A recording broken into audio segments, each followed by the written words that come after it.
Ja, zdaj pa spodaj, a ne, kar pišem, dovolimo otroku, da ima posebne naloge.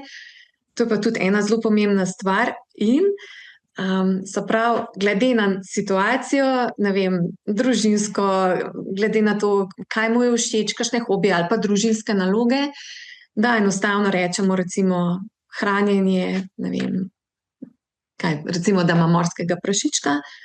To je pa tvoja naloga, tvoja skrb. In potem res pustimo, da za to poskrbi. Pač stvari, ki jih lahko, ki jih zmore. Včasih tudi, če je samo na posli, če ne zmore nič tako, a ne fizično, da bi vstal pa šel naokrog, lahko mu damo, ne vem, a mi lahko te krpe zložiš, a mi lahko te stvari po barvi, recimo, sortiraš ali karkoli. Tudi stvari, ki jih ne rabimo imeti na ta način urejene, ampak on bo imel občutek, da je nekaj koristnega naredil. Nekaj, kar je samo njegovo, in neki ta občutek, da še vedno k nečemu prispeva, je zelo, zelo pomemben. Tudi za starostnike, recimo, ki pešajo, da jim kaj takega damo za narediti in se jim bolj zahvalimo in tako.